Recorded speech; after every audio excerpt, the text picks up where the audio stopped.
네, 우리 두 손 들고 샬롬 축복 나누겠습니다. 샬롬. 왼쪽에도 샬롬. 사랑합니다.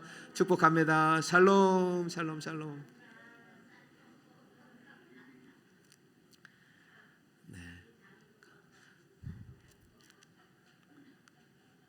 여러분, 제목을 같이 한번 읽어볼까요? 시작.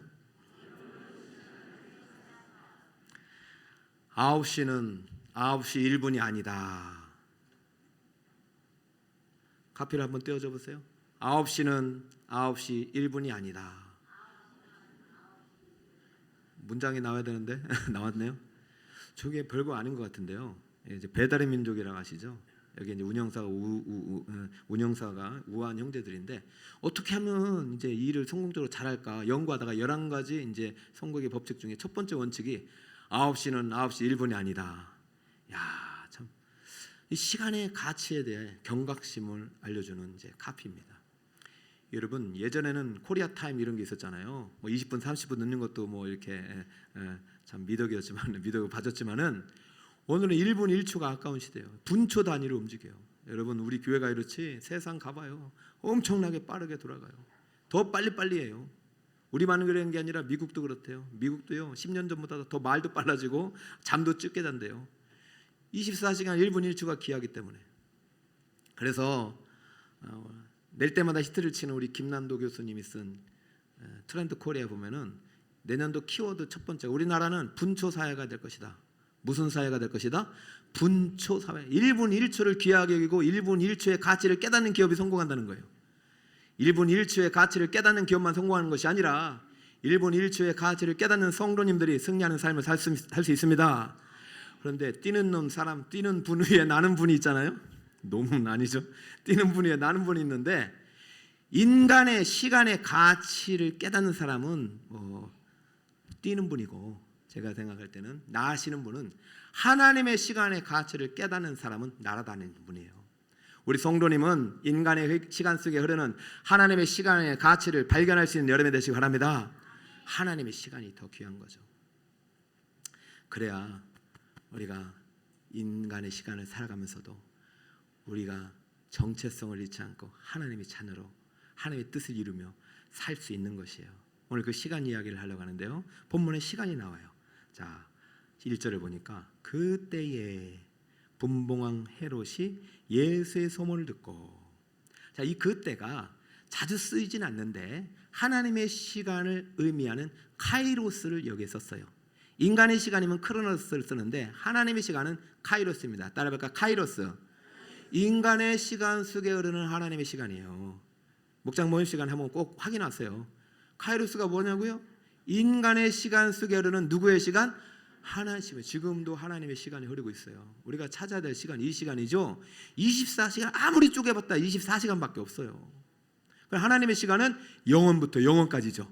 하나님이 이 24시간 안에 갇혀있지 않죠. 우리는 하나님의 시간 속에서 일하는 법을 배워야 단잠을 잘 수 있다니까요.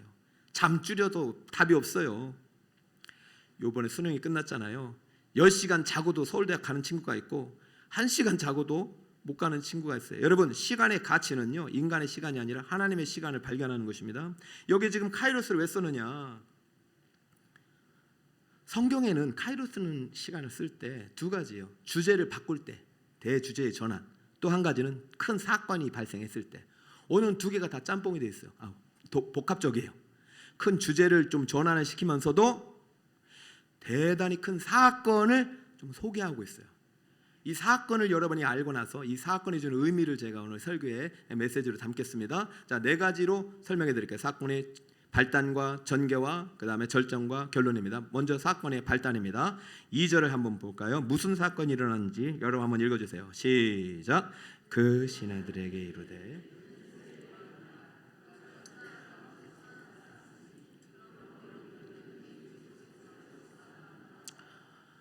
이 절은 누가 한 말입니까? 헤롯이 한 말이에요. 1절에 보니까 예수의 소문을 듣고 그가 갑자기 이런 말을 하는 거예요. 누가 죽었다 살아났습니까? 세례 요한이 죽었다 살아났다. 세례 요한이 누군지 아십니까? 예수의 소문을 들었는데 갑자기 세례 요한이 생각나고, 지금 큰 사건은 세례 요한이 죽음을 지금 마태는 알려주고 싶은 거예요. 지금 세례 요한은 이미 죽어 있는 상태예요. 마태가 지금 주목하는 것은 헤롯의 반응이죠.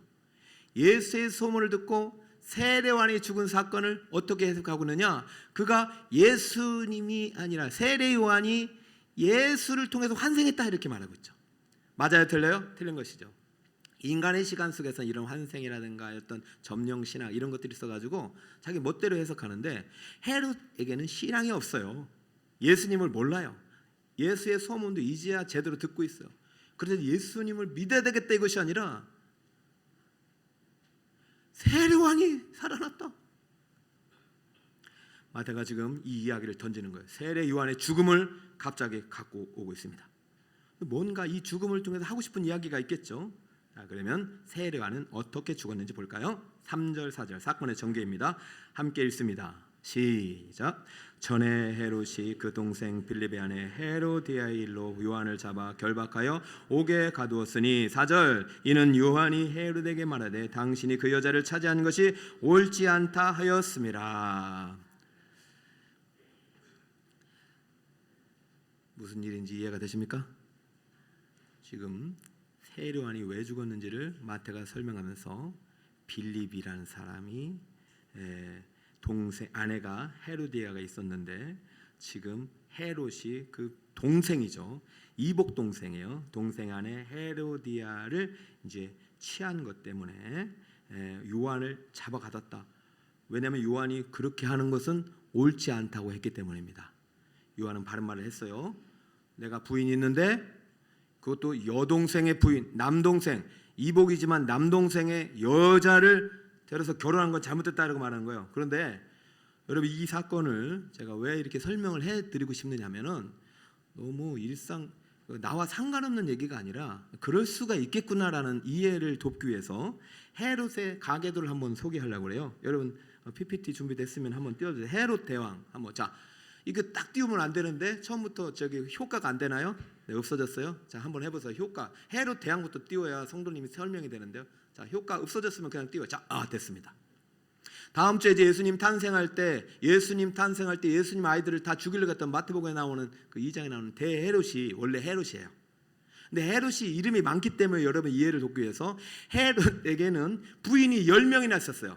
대표 부인은 5명 띄워보세요. 5명. 자, 1번부터 5명의 부인이 있었어요. 그리고 나머지 기타 부인이 있습니다. 여러분 이것은 나중에 목자들에게 제가 나눠줄게요. 그런데 이 중에서 이제 아이들이 많을 거 아닙니까? 그러니까 왕자의 난이 일어났어요. 근데 승리를 4번째, 5째 부인의 왕이 승리했어요. 자, 띄워보세요. 자, 이렇게. 자, 따라하면 아켈레오, 헤롯 안디바, 그 다음에 누굽니까? 헤롯 빌립. 자, 요 3사람이 대헤롯이 죽고 분봉왕 나눠서 통치했다는 것입니다. 어느 나라를? 이스라엘을. 원래는 왕이 하나였는데 뭐 식민지였지만. 자, 그래서 오늘 빌립의 아내라고 할 때 저 빌립이 아니라 빌립의 아내는 왕권 경쟁에서 밀려난 3번째 아내의 아들입니다. 띄워보세요. 자, 그렇게 그 사람과 헤로디아가 결혼했어요.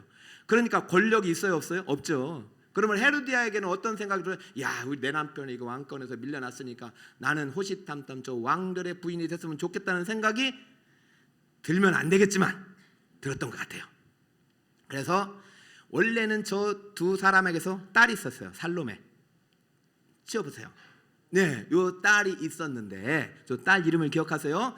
지금 딸이 있음에도 불구하고 저 2번째 말닥의 아들인 북쪽 가스를 다스렸던 헤롯 안디바, 오늘 이제 2장 3 다른 헤롯입니다. 헤롯이 저 헤로디아와 결혼했단 말이죠. 하면 돼요, 안 돼요? 안 돼요. 자기 형제 아내예요. 그러니까 요한이 화가 날 만하죠. 몰라도 좋겠는데 오늘 춤춘 아이가 저 살로메인데 저 친구도 엄마 때문에 그런지 가정교육이 잘못됐는데 나중에 저 오른쪽에 보면 저 쳐봐요. 저분하고 이렇게 결혼까지 해요. 그러니까 자 이제 내리세요. 이거 복잡하단 말이에요. 여러분 이거 다 어떻게 공부하겠어요? 배우고 싶으면 나중에 성경대학을 들으면 잘 가르쳐 드릴게요. 그래서 제가 이렇게 하는 것은 지금 지금 본문 상황에 해서는 안 될 결혼을 헤롯 왕이 한 것입니다. 분봉한 헤롯 안디바스, 자기의 동생의. 그러면 누군가는 해서는 안 된다고 해야 되죠. 이것은 첫 번째 율법을 어긴 것이고 십계명을 어긴 것입니다. 하나님이 절대 좋아하지 않습니다. 하나님의 나라에 하나님의 왕이 하나님의 말씀대로 안 산다. 그 나라에게 복이 임하겠냐고요. 안 되죠.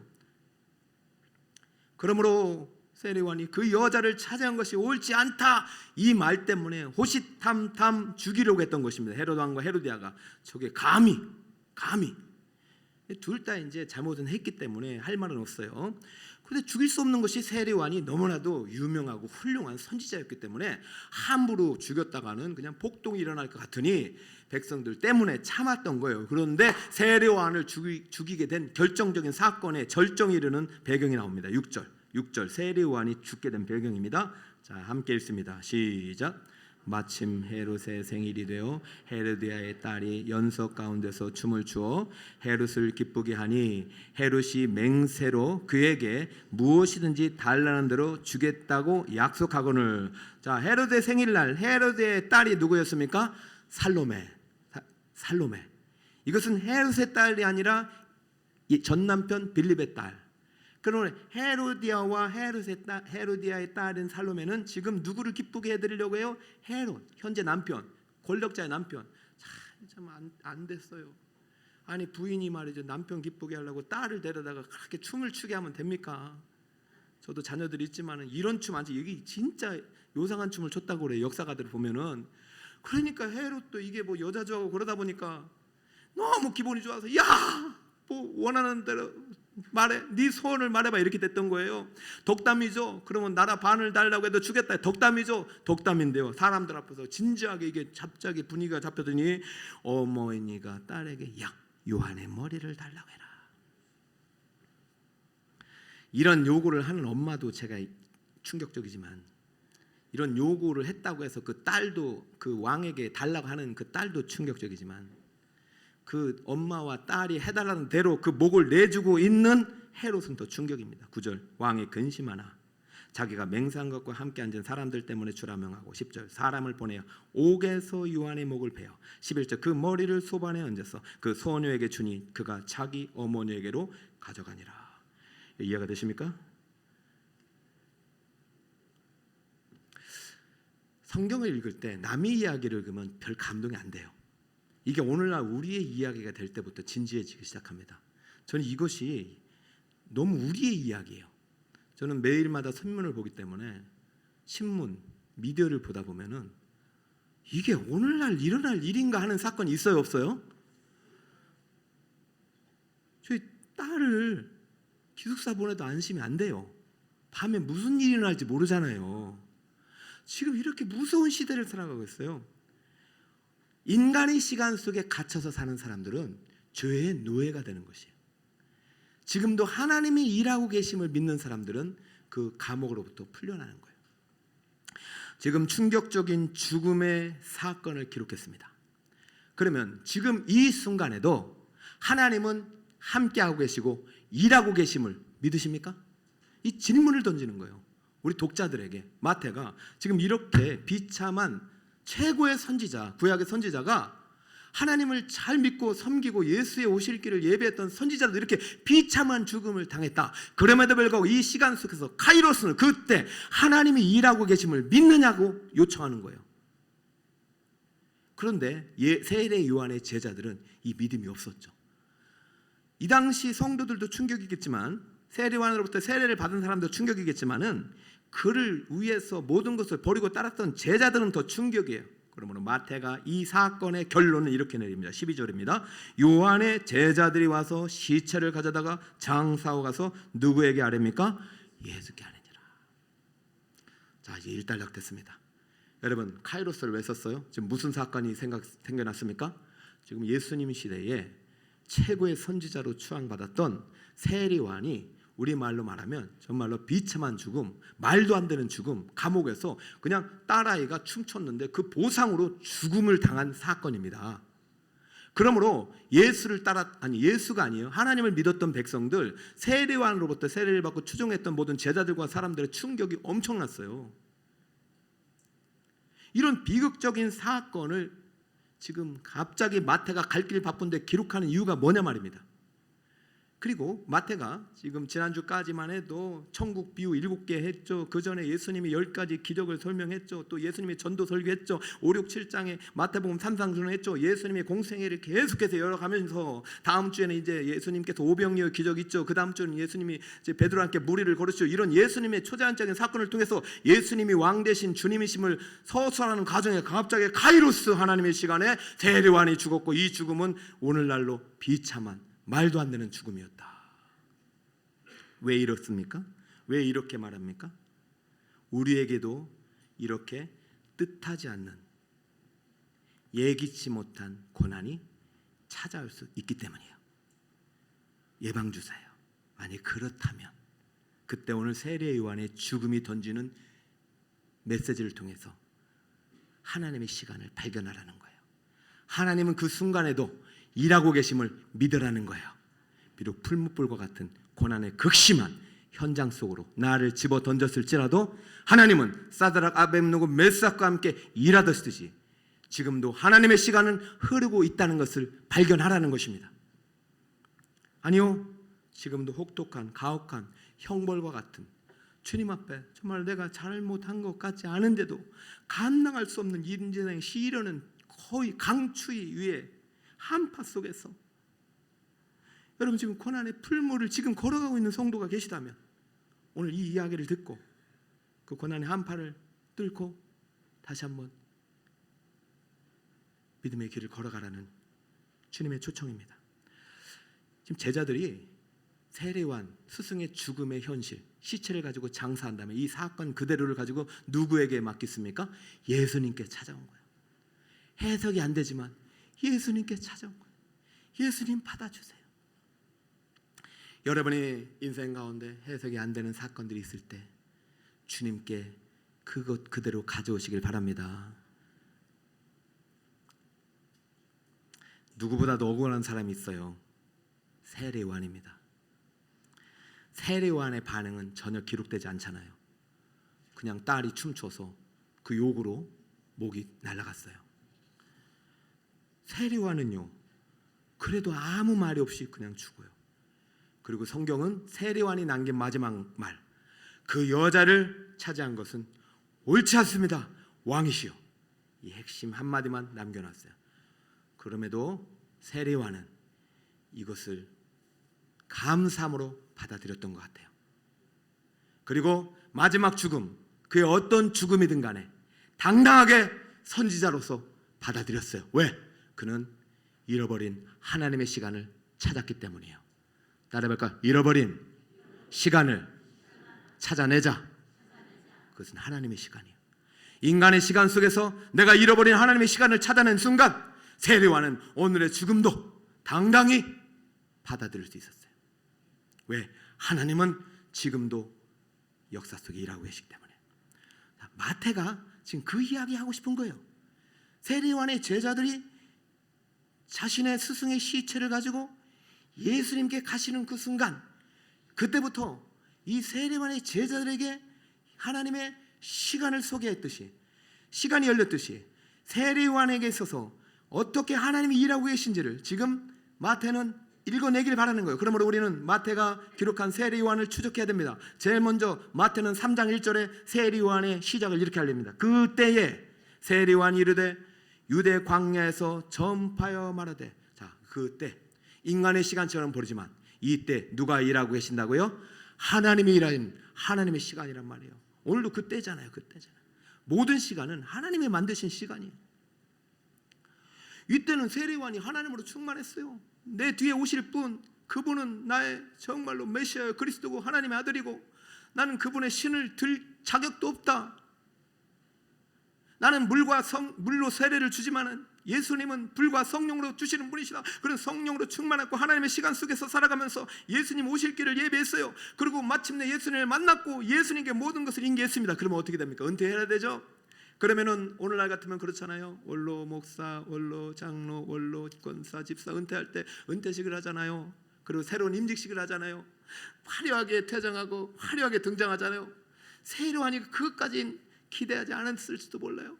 예수님 오셨으니까 이제 예수님 시대다. 나는 이제 물러갑니다. 이렇게 해야 되는데 덜컥 감옥에 잡혀버렸습니다. 4장 12절 예수께서 요한이 잡혔음을 들으시고 갈릴리로 물러가셨다가 여러분 상까지는 바라지 않았단 말이죠. 세례요한도 인간입니다. 죄인이에요. 여러분 지금까지 신앙생활 잘 해오셨잖아요.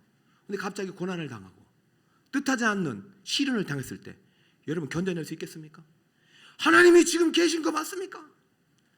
세례요한이 갑자기 옥에 잡히니까 처음에는 당황스럽죠. 아니 내가 옥에 잡힐 타임이 아니라 차라리 예수님과 함께 저 왕궁에 가가지고 축하의 연을 열어야 되는 거 아닌가? 예수님이 지금 당장 우리 이스라엘 회복해야 되는 거 아닌가? 옥에 잡히니까 그래도 좀 이따가 예수님께서 하시겠지 했는데 예수님께서 감옥에 면회 온 것도 아니고 갑자기 갈릴리로 물러가셨다가 세례요한 입장에서는 도망친 것처럼 보여요. 그리고 안 찾아와요. 그리고서 들리는 소리는요, 저 병자를 고쳤다, 귀신을 쫓아냈다, 설교를 잘하신다, 그 다음에 세례를 주신다. 그러니까 세례요한은 감옥에 갇혀서 언젠가는 오시겠지, 언젠가는 풀어주시겠지, 언젠가는 오겠지. 그러면서 세례요한은 예수님을 기다리는데 예수님 오지 않아요. 세례요한의 심정이 돼보세요. 여러분은 안 그렇습니까? 내가 왜 갑자기 이런 고난과 시련이 닥쳐와가지고 아무리 발버둥 치고 애써도 주님은 침묵하시고 주님은 말씀하지 않으시고 기도하고 성경 보고 그래도 안 되냐 말입니다. 하나님이 안 계신 거 아닌가? 하나님이 나를 떠난 거 아닌가? 여러분 안 그러셨단 말이에요. 요한이 이러다가 말이에요 시험에 들고 말았습니다. 마태는 11장 2절에 그런 요한의 심정을 이렇게 기록하고 있습니다. 요한이 옥에서 그리스도께서 하신 일을 듣고 제자들을 보내요. 오실 그이가 당신입니까? 우리가 다른 일을 기다리오리까?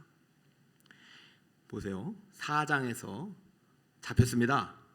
5장, 6장, 7장, 8장, 9장, 10장까지 예수님이 안 오셨어요. 5장, 6장, 7장 산상순, 8장, 9장 10가지 기적, 10장 전도설교, 11, 12장 전도설교 이후에 수많은 예수님의 행적들, 13장 천국복음. 그러므로 예수님이 지금 요한은 갇혔는데 나하고는 상관없이 그냥 자기 일만 열심히 하고 계세요. 그러니 세례 요한이 말이 이해되지 않습니까? 오실 그이가 당시 오니까 우리가 다른 일을 기다리오리까? 요한은 서운했어요. 다 버리고 예수님을 쫓았건만 내게 남은 것은 아무것도 아니고 다 떠나고 감옥에 갇힌 이 현실 속에서 요한은 시험에 들고 해서는 안 될 말을 합니다. 오실 그이가 당신입니까? 그럼 누구를 더 기다리란 말입니까? 세례요한이 믿음이 흔들리는 거예요. 이단 사이비는 이걸 보고 세례요한이 배교했다고 합니다. 아니요, 천만에요. 세례요한도 믿음이 흔들릴 수 있다면 우리도 믿음이 흔들릴 수 있어요. 세례요한이 왜 이렇게 말합니까? 하나님의 시간을 잃어버렸기 때문이요. 지금 감옥에서는 하나님이 없다고 믿기 때문이요. 자기가 생각했던 예수예요. 아니에요. 예수님 지금도 하나님의 시간 속에서 일하고 계세요. 하나님의 공간 속에서 일하고 계세요. 예수님 지금 감옥에 있는 세례요한을 구원한 것도 맞아요. 중요해요. 그러나 예수님이 이 땅에 오신 것은 한 민족 한 개인이 아니라 온 인류의 구속주가 되기 위해서 오신 것입니다. 그럼 예수님은 한 사람의 죽음을 위한 것이 아니라 온 인류의 죽음을 대속하기 위한 십자가로 예정된 카이로스의 때가 있기 때문입니다. 그럼 우리 예수는 그 길까지 한 걸음 한 걸음 가는데 다른 사람은 몰라도 돼요. 어머니도 몰라도 돼요. 형제도 몰라도 돼요. 고향 사람도 몰라도 돼요. 그래도 누구는 이해할 줄 알았어요? 세례 요한은 이해할 줄 알았죠. 세례 요한이 그렇게 열심히 섬기고 계신 예수님께 다른 일을 기다리올까? 여러분, 여러분의 자녀들이 와가지고 아버지 내가 다른 아빠를 기다리오리까? 이러면 기분이 좋아요, 나빠요? 예수님은 그래도요 기분 나빠하지 않으시고 세례요한도 죄인이고 세례요한도 흔들리는구나. 세례요한이 하나님의 시간을 잃어버리고 감옥에서도 하나님이 함께 하시는 것을 보지 못하구나. 그의 끝은 감옥이 아니라 저 천국의 영광인지를 모르는구나. 하나님의 시간을 열어줘야 되겠다 하고서 하나님의 잃어버린 시간표를 찾을 수 있도록 예수님께서 세례요한의 제자들에게 들려 보내준 편지가 바로 이사야입니다. 자, 한번 볼까요? 이사야 35장 5절 6절과 이사야 62장 1절입니다. 제가 이사야 35장 5절을 읽어드릴게요. 그때에 여기 또 시간이 나오잖아요. 자, 이것을 요약해서 마태는 기록했어요. 원문은 이렇게 해요. 맹인이 눈이 밝을 것이며 못 듣는 사람의 귀가 열릴 것이며 6절 그때 저는 자는 또 그때가 나오죠. 저는 자는 사슴같이 뛸 것이며 오늘 우리 헌화하신 권사님의 고백 사슴같이 뛸 것이며 말 못하는 자의 혀는 노래하려니 이는 광야에서 물이 솟겠고 사막에서 시내가 흐를 것임이라. 언제? 그때에 하나님의 시간에 지금 그때가 임했고 그 시간이 흐르고 있는 거예요. 그리고 61절 1절 여러분 함께 크게 읽어보세요. 시작. 주 여호와의 영이 내게 내리셨으니 이는 여호와께서 내게 기름을 부으사 가난한 자에게 아름다운 소식을 전하게 하려 하심이라. 나를 보내사 마음이 상한 자를 고치시며 포로된 자에게 자유를 갇힌 자에게 노임을 선포하며. 할렐루야. 주 여호와의 영이 내게 내리셨으니 요단강 수대시에 하늘의 문이 열리고 하나님이 그리스도로 인정된 그 순간부터 하나님의 절대 시간이 확 열려버린 거예요. 그런데 요한에게는 그 문이 확 닫혀버렸어요. 왜? 자기의 고통의 현실 속에서 하나님의 시간을 잃어버렸기 때문에, 영의 눈이 감겼기 때문에. 사랑하는 여러분, 우리는 24시간에 속해 있지만 하나님 24시간에 속하지 않습니다. 하나님의 시간은 하루가 천년이고 천년이 하루예요. 하나님의 예정된 시간에 그 길을 가고 있어요. 십자가 죽음의 시간을 가고 있어요. 그리고 하나님은 그 시간을 위해서 모든 것을 사용하고 계세요. 세례요한은요 그리스도가 아니잖아요. 세례요한은 여기까지예요. 세례요한이 감옥에서 죽든 산에서 죽든 황궁에서 죽든 죽는 거는 똑같아요. 그러나 마지막 그 죽음의 순간까지도 하나님 말씀을 대언하고 하나님 나라를 선포하고 예수님을 증언하는 선지자로서도 죽는다면 그만큼 영광스러운 죽음이 어디겠습니까? 세례요한의 순교는 하늘나라에서 너무나도 빛나는 순교예요. 인간의 시간 속에서 본 관점에서는 아주 비참한 죽음이지만 하나님 나라 관점에서는 예수님의 구속의 죽음을 예표하는 세례요한의 죽음이었다는 것이죠. 인간의 절망은 죽음이지만 하나님의 나라는 이 죽음 넘어 생명의 시간이 바로 우리의 영원한 죽음의 해답임을 오늘 말씀하고 있는 것입니다. 사랑하는 여러분, 여러분의 삶은 어떻습니까? 뜻하지 않는 고난 앞에 절망하는 성도님들이 혹시 계시다면 해석되지 않는 불안한 길을 잃고 방황하면서 걸어가고 있다면, 혹시 삶의 목적을 잃고 내가 살 이유와 가치를 모르고 믿음까지 버리려고 하신 분이 계시다면 지금도 모든 인간의 시간 속에서 일하고 계신 하나님의 시간표를 발견할 수 있기를 축복합니다. 하나님은 지금도 일하고 계십니다. 그 시간 속에 여러분도 함께 동참하시길 바랍니다. 저는 이 하나님의 시간을 계속 배우고 있습니다. 담임 목회를 하면서 5년차가 되면서 제가 너무 고마운 것은 여러분입니다. 여러분은 고난의 시간표 속에서 하나님의 시간표를 찾아내시더라고요. 1년차 때는요, 성도님이 찾아오시면 제가 다 해줄 수 있을 것 같아요. 자, 기도합시다. 말씀 봅시다. 새벽기도 나오세요. 1년이 지나도 해결이 안 되는 걸 봤어요. 제 힘은 한계가 있어요. 그런데 아무리 제가 제일 고통스러울 때가 원래 잘못 살고 죄를 짓다가 매 맞고 고난 받으면 그러려니 이해는 되잖아요. 근데 오늘 이야기는 이해가 안 되잖아요. 세례만처럼 착하게 살고 거룩하게 살고 예배를 사랑하고 주의 종 사랑하고 말씀 사랑하고 기도 열심히 하고, 그런데도 고난이 오면 해결이 안 되는 거예요. 그런 성도님이 찾아오면 제가 제일 가슴 아파요. 목사님, 왜 내게 이런 고난이 왔을까요? 몰라요. 목사님, 왜 나는 자꾸 이렇게 고난이 겹칠까요? 모르겠어요. 예전에는 주님 붙잡으세요 했는데 이제는 주님 붙잡으란 말 못하겠어요. 모르겠어요. 그러고 같이 찾읍시다 이거죠. 최근에 5년쯤 되니까 성도님들이 답을 갖고 와요. 제가 4년 전에 만난 성도님을 지난주에 또 만났어요. 그때는 서로 해석이 안 돼가지고 서로 막 이렇게 울다가 끝났는데 이번에는 너무 평안한 가운데 결론이 그거예요. 하나님의 시간을 찾은 거예요. 무슨 말이냐? 고난 속에서도 하나님이 일하고 계셨다. 그 고난의 이야기를 이제 제가 신방 가서 듣는데 제 고난은 아무것도 아니에요. 그 고난 앞에서 다 그냥 무장해져요. 이제 앞으로 나 고난 얘기도 안 할 거예요. 그분의 고난을 들으니까 어떻게 이런 고난이 왔는가. 그분이 가장 고통스러울 때가 자기 고난을 막 얘기할 때, 똑바로 못 살아갔다. 그게 더 고통스러운 거예요. 그거 어떻게 해결했느냐? 어떻게 해답을 찾았는가? 목사님 설교하고, 목사님 그때 병원에 신방 오고, 그리고 제가 말씀을 읽다가 말씀을 통해서 하나님의 시간을 찾았다는 거예요. 그 얼마나 찾았느냐? 그 대표적인 말씀 좀 알려주세요. 했더니 목사님 그게 이사야 말씀입니다.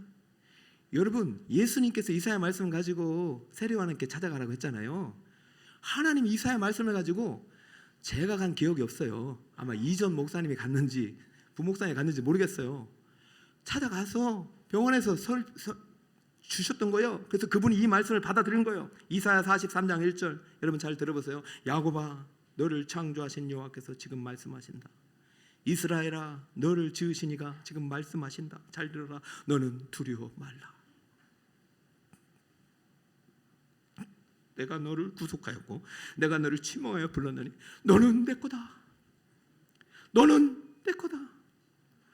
아니 현실을 보면 내가 주님께 아닌 것 같아. 버려진 것 같아. 아니야. 너는 내 거다. 그래 2절 말씀에 무너진 거예요. 네가 물 가운데로 지날 때 내가 너와 함께 할 것이며 강을 건널 때 물이 너를 침몰하지 못할 것이며 네가 불 가운데 지날 때도 타지 아니할 것이요 불꽃이 너를 사르지 못하리라. 여러분 이게 말씀이 그냥 말씀이 이게 남의 얘기로 들으면 안 들려요. 여러분 지금 병원에서 중내 산해하고 있어요. 그때 당시 그 전에도 고난 빵빵 터진 인생인데 또 병원까지 갇혔단 말이에요. 믿음 없어져요. 여러분 이게 말이 안 되는 거예요.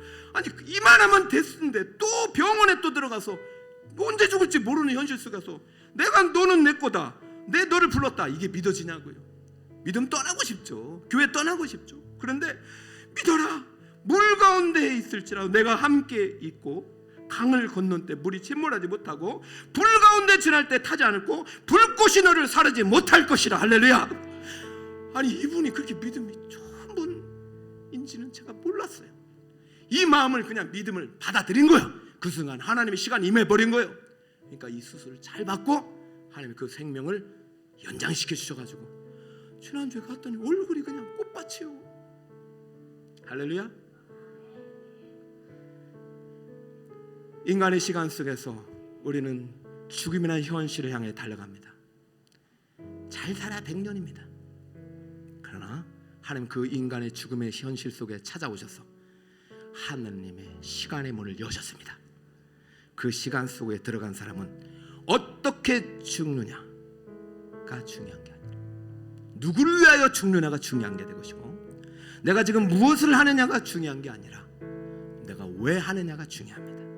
사랑하는 여러분, 자기 자신을 다 버리시고 온 인류를 구속하기 위해서 십자가 길을 걸어가신 그 주님께서 오늘 세례에게 주신 이사야 말씀이나 우리 성도님에게 주신 그 이사야 말씀이나 오늘 지금 마태를 통해서 들려주신 이 세례의 순교의 죽음이 주는 의미 모두 예수 그리스도의 십자가 죽음을 예표하는 것이고 죽음을 이겨내신 예수님의 생명의 부활을 예표하는 것이고 지금도 믿는 자에게 하나님이 일하고 계심을 오늘도 선물하고 계시니 여러분 절대로 절망하지 말고 어떤 현실 속에서도 하나님이 나와 함께 일하고 계시고 나를 아름다운 축복의 미래를 준비하고 계심을 믿고 그 주님 손 붙잡고 믿음으로 승리하신 우리 성도님 되시기를 예수 그리스도의 이름으로 축원합니다.